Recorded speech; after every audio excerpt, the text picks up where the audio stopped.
The U.S.-Kenya strategic partnership is essential.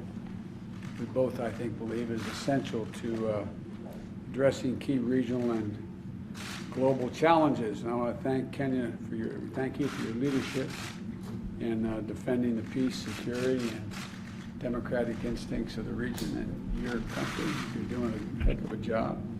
And now you are, Kenya is currently the president of the UN Security Council. I mean, thanks for letting us stay in. But all kidding aside, thank you. Thank you very much. And we're continuing our shared fight against COVID. The United States has donated 2.8 million doses of vaccine to Kenya as part of a 50 million doses we've donated to the African Union. And I'm proud to announce that today that we're making an additional historic one-time donation of 17 more million doses of J&J vaccine to the AU. And we're going to be sending some more by the end of the year to Kenya. And today we're going to discuss what more Kenya and the United States can do together on the Horn of Africa to advance peace and security. And we're also going to talk about strengthening the financial transparency and accelerating economic growth. You've spoken to that, Mr. President. I want to talk to you about that. And the fight against climate change. So our nations share a deep commitment to fairness and to respect and equity, and I'm committed to further elevating our ties with Kenya and nations across Africa as a whole. But Kenya is the key to this. So welcome, Mr. President, and I'm delighted to have you here. Thank you very much, Mr. President, and let me once again say it's a great pleasure to see you once again.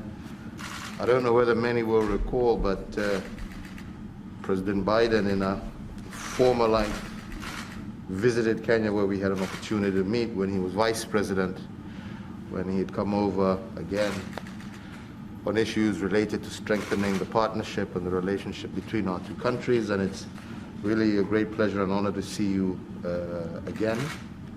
Let me also take this opportunity through you to thank your government and the people of the United States.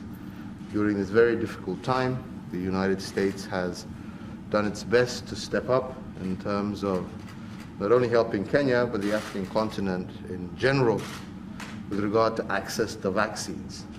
Happy to hear you on your announcement of that increase, because as many of you will know, as a continent, we are lagging well behind the rest of the world in terms of being able to vaccinate our people. So any additional support, like the President has just mentioned, is greatly welcomed, and we look forward to that continued partnership.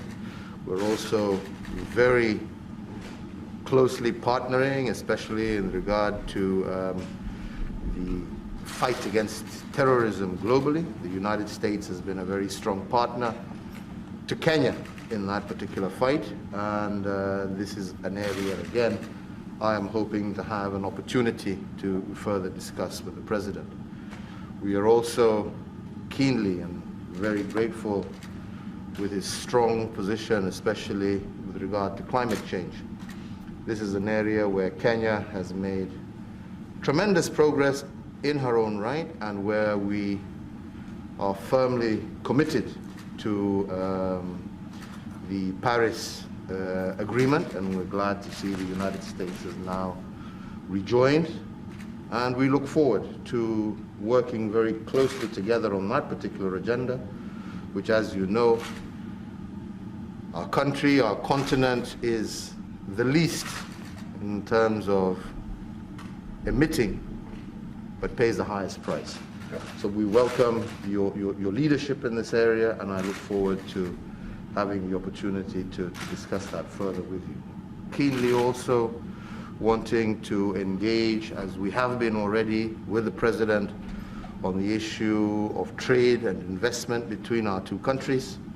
This, I believe, is vital, not only in terms of further entrenching American interests on the continent, but also in helping us also achieve our social economic agenda. So that's